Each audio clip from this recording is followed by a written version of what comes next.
We don't tolerate hairstyles like that here.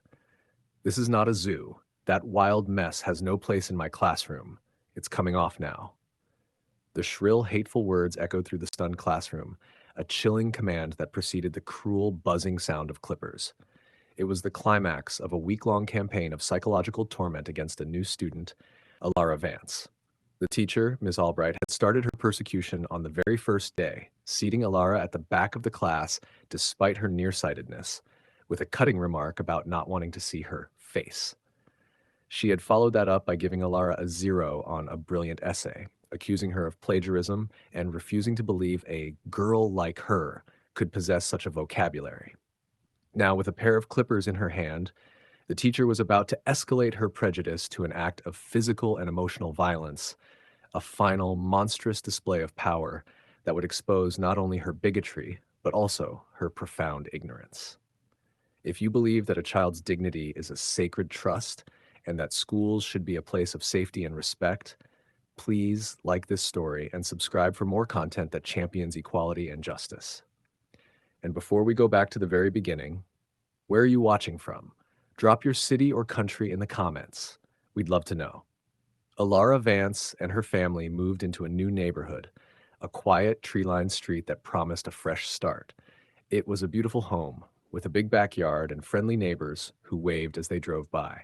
Alara's father, a tall, imposing man with a kind smile, was a professional in school administration and had accepted a new position that brought them here. He, his wife, and their daughter Alara were all optimistic about this new chapter. For Alara, the new house meant a new school, and with it, a sense of nervous excitement filled her. She was a bright, articulate girl with a love for writing and a vibrant personality, and she couldn't wait to make new friends. When she walked into her first class at Northwood Middle School, a wave of familiar anxiety washed over her. She quickly realized she was the only black girl in the room. But in 2025, she genuinely felt that was no big deal. It was a new school, and people were people. That was, until she met her new teacher. Miss Albright, a woman in her late 40s with a severe haircut and a perpetually disapproving frown, looked Alara up and down the moment she entered the classroom. A silent judgment passed between them, a coldness that made the air feel thin. It was a feeling Alara knew well, the weight of an unspoken assumption, but she had hoped to leave it behind. She tried to smile politely, but Miss Albright's expression remained stony. The first sign came with the seating chart. Alara was a bit nearsighted and asked if she could sit closer to the front. "I'm sorry, Miss Albright, but I have a hard time seeing from the back," she explained politely. The teacher waved her off with a flick of her hand, not even bothering to glance at her. "Sit in the back row, young lady. I can't stand seeing your face from the front of my classroom. The distraction is too much." Alara's heart sank. She didn't need anyone to spell it out for her. The message was clear. She was being singled out, marked as an unwelcome presence from the start. The rest of the day was a long, uncomfortable blur. Alara felt Miss Albright's gaze on her throughout the lessons, a silent, disapproving weight that made it hard to concentrate. The other students, sensing the teacher's animosity, either ignored her completely or shot her furtive, curious glances. The classroom, which should have been a place of learning and discovery, felt like a stage where Alara was on trial. The next confrontation happened over a seemingly simple assignment. On Wednesday, Miss Albright announced that the class would be writing an essay about themselves. "You will detail your life, your aspirations, your family," the teacher explained, her voice monotonous. "I expect a 2-page paper, nothing more, nothing less. Your work will be graded on clarity and grammar." Alara, with her passion for writing, saw this as an opportunity. She went home that evening and poured her heart into the piece, staying up late to perfect every sentence. She used vivid language and sophisticated vocabulary to describe her life, her dreams of becoming an architect, and her love for her family. She wrote about the challenges of moving and the hope for new beginnings. It was a deeply personal and beautifully written piece, and she was immensely proud of it. The next day, the essays were returned. Alara watched as students around her received their graded papers. A few looked disappointed, but most seemed happy with their marks. When Miss Albright came to her desk, she simply placed the paper face down and walked away without a word. When Alara turned it over, her heart sank. Scrawled at the top in a harsh red pen was a big red zero. Below it, Miss Albright had written a single word: plagiarized. Confused and hurt, Alara approached Miss Albright's desk after class, the zero feeling like a physical weight in her stomach. The classroom was nearly empty, save for a few students gathering their things.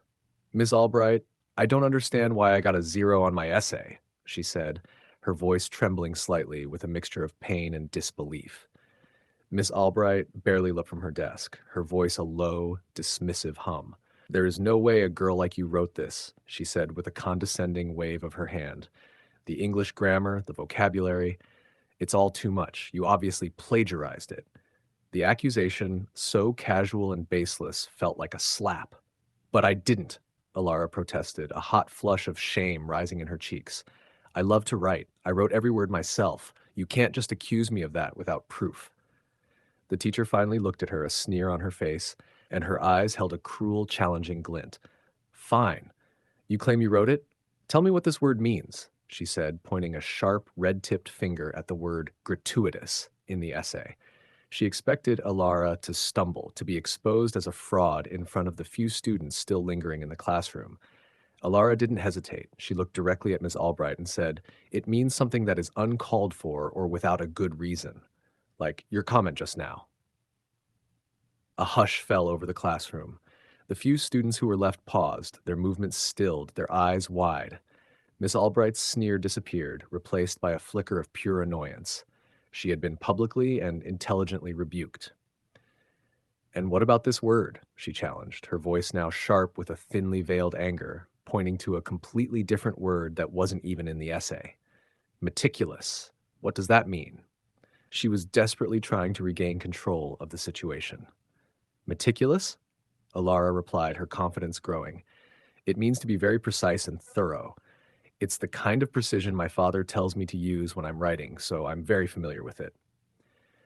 Ms. Albright's face hardened with humiliation. She had been outsmarted, out-articulated, and thoroughly embarrassed by a girl she had already written off.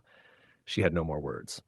"Go back to your seat," she snapped, a cold fury burning in her eyes. Alara had won the battle, but she knew the war was far from over. Miss Albright's eyes followed her, a dark promise of revenge in their depths. The following day, Miss Albright's simmering resentment reached its boiling point. Alara had come to school with a fresh, beautiful new hairstyle, intricately braided with a touch of beads. It was a celebration of her heritage and a work of art. The moment Miss Albright saw it, she snapped. The sight of it seemed to send her into a frenzy. "What is that on your head?" she shrieked, her voice echoing with rage. "You cannot wear that hair in my classroom. It is against the school's dress code and it will not be tolerated." Alara tried to speak, to explain that it was a cultural hairstyle, but Miss Albright didn't let her. "Don't you dare speak to me," she yelled, her face contorted in a mask of anger. "It is an ungodly distraction, and it must be removed immediately." Without a second thought, Miss Albright walked to the supply closet and pulled out a pair of hair clippers. She held them up for everyone to see, a cruel smirk on her face, believing that this girl, this nobody, was completely powerless. "We don't tolerate hairstyles like that here. This is not a zoo. That wild mess has no place in my classroom. It's coming off now." Tears streamed down Alara's face as the teacher grabbed her. She was humiliated, terrified, and utterly alone. Some students whispered and giggled, others watched in horrified silence. A crowd of students from other classes gathered at the door, drawn by the commotion and the buzzing sound of the clippers.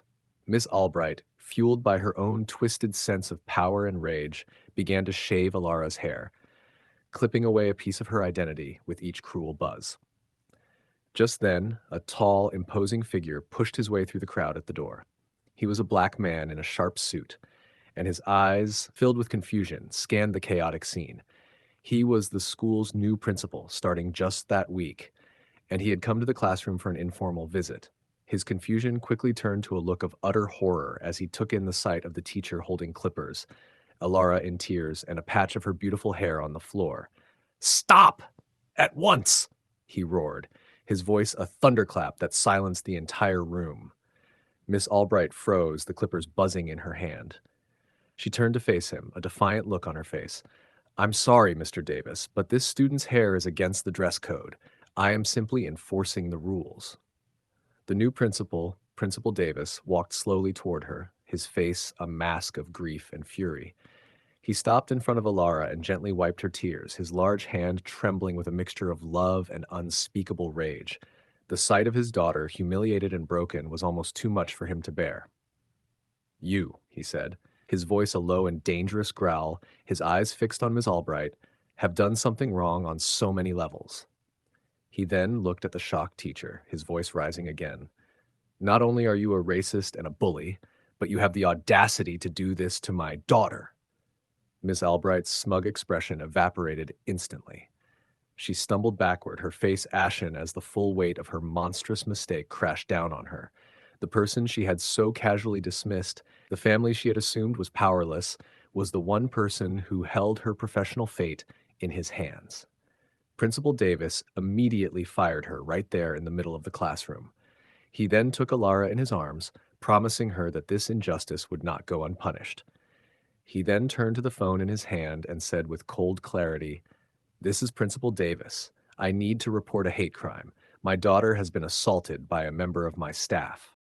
The injustice had been exposed, but the legal battle was just beginning. What do you believe should happen to a teacher who would commit such a hateful act? Let us know in the comments.